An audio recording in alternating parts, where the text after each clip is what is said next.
Hello, ladies and gentlemen, boys and girls, children of all ages. It is me, Duke CT, and it is time to redeem these nuts.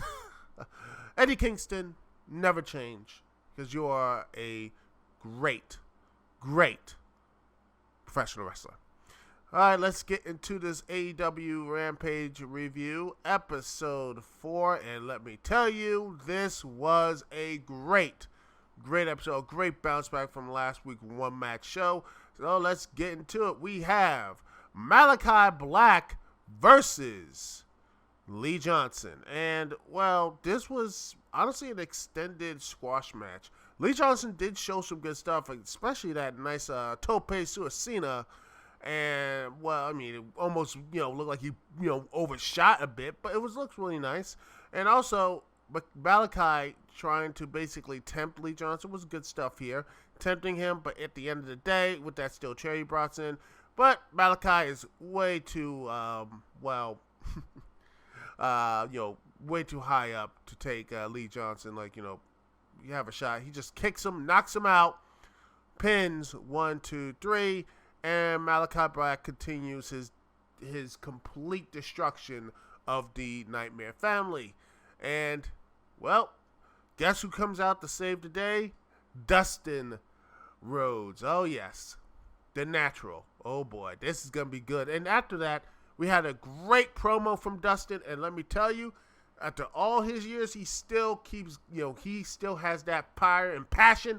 And I think this is probably going to be Malachi Black's toughest and probably his best match to date. I can't wait to see what it is going to be about. I can't wait to see that match this week on next week on AEW Dynamite. It's going to be a really, really good match, and honestly, I'm surprised it main events the show. Next up, we got Miro's in-ring segment as Miro tells Eddie Kingston that he will. He says, Kingston's soft. He's a charity case and everything else. He's a charity case. He says, Eddie, you have become comfortable. I have become great, and I will help you redeem yourself and all out. Then Kingston comes out and informs Miro that his God has sent him to build his legacy. And he says, you want to call yourself the Redeemer? And, well, redeem these nuts. And and then he says, and Miro says, if you dare step foot in this ring, you won't be standing come Sunday. Kingston doesn't care, runs in, and and Miro retreats to the to outside, thinks he's gonna run. Then bam, Kingston gets knocked down with the TNT Championship and starts beating up. Miro starts beating the hell out of Kingston. But Kingston gets back up, hits that big old back fist to the neck of Miro, and then just drops him with the DDT. And Miro holding up the team, looks like he might be, heading towards All Out with the momentum. Can he do the impossible and be the first man to beat Miro? Who knows? I can't wait to see it at All Out. Next up is a handicap match. Chris Statlander versus Rebel and Jamie Hayter with AEW Women's Champion Dr. Britt Baker. You know what? I'm going to call this these three women here. I'm going to call this the Britt Baker crew. BBC. Because, hey, you know what? It's a faction. Why not just call it one? Seriously, let's do it. Anyway, Chris Statlander and Jamie Hayter start off really good stuff. But Rebel comes in. It's some kicks. But then you had some really good stuff from Statlander, showing her strength as she hoists Rebel up, picks her up like she's about to do an electric chair on Rebel. But then Hannah comes in, climbs on, boom. She's holding both of them up. Both Statlander's holding both Rebel and Hayter up at the same time, and then splashes them down, and then just lays out. Rebel is in the ring alone and gets, submits to a brand new submission from Statlander. Her offense is continuing to evolve and stuff like that to a spider crab submission, and Rebel taps out, says, I quit. Statlander picks up a major victory, beating both Hater and Rebel. Handicap Match looking strong into Britt Baker this Sunday. It looks like I think that's going to be a really sleep match. It could be a really good match. Post-match, you got Britt Baker and Jamie Hayter circling around Chris Statlander. The Red Velvet comes down to the ring with some boos. I don't know what happened. I mean, I don't know. Are they going to probably have Red Velvet turn heel? I don't know. But if they do have her turn heel, my fear is that it's going to be like with Britt Baker. She turns heel, and the crowd's going to cheer her, and that's going to be the issue with now, the only pure heels in this company are pretty much the Young Bucks and Kenny Omega.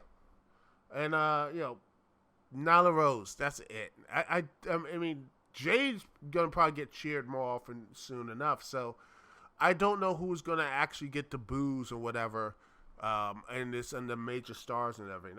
That's a problem on its own with wrestling right now, is that the heels get more cheers and more, get more focused than the heroes, the baby faces. But my hope is that changes soon, because it's getting, it can hold a company back. That's my personal thing. Anyway, let's get into the main event, as we have I love these interview segments with Mark Henry and stuff. I love that stuff. Him talking about each other. 2.0 and Daniel Garcia, Darby Allin, just good stuff. I love 2.0's energy, and I love Garcia. That type of, like, he's just ready. By the way, he's 22 years old, and he knows what to do. He's like, I want to actually go and take these two. He's ready. He shows no fear. Darby, just like, he still has that. He wants to. He's like, you're not taking this moment away from me with him and CM Punk. CM Punk was on commentary. It was fun. It was weird having a 5-man booth, but yeah, it was by the way, this match was great. Both men have great chemistry with each other. Both men, you see a lot of good stuff. Garcia still looks just awesome. I honestly think he should have a match at All Out. Hell, have him face, El Idolo. I don't know. Have him do something, because dude's great. He has been just amazing. And Darby Allin is Darby Allin, just, tossing his body throughout the wind. Heck, did the Pepsi, clothesline, whatever they called it. And it's just really good. Like, yeah, just doing this stuff. He's like, Darby is just the crowd loves Darby. And he is just so beyond over at this point. And just good stuff overall. This was a pay-per-view quality match. And I hope these two will have another match again, maybe for the TNT or for the World Championship. I think Darby Allin's up there. You can put Daniel Garcia there. He proves it. I think you could do something with him. I honestly can't wait, because if Daniel Garcia is a diamond in the rough, because AEW seems to find these guys. But yeah, at the end of the day, Garcia takes the L, but looks strong doing it. Looks a lot better here than with his match with Jon Moxley. Daniel Garcia looks better with Jon Moxley. And I hope I just wish Daniel Garcia can start picking up some big wins on AEW Rampage. Just really some good stuff. Because, yeah, that's what it is. I can't wait to see. And 2.0 and Daniel Garcia, after the match, attack Sting and Darby. CM Punk comes down, lays both of them out. And then at the end of the day, be a war between the CM Punk and Darby Allin, and I cannot wait to see what's going to happen. Anyway, that's the entire show. I enjoyed this one. It felt like a hour-long pay-per-view with the matches and such. You just felt like the show is just really finding its footing.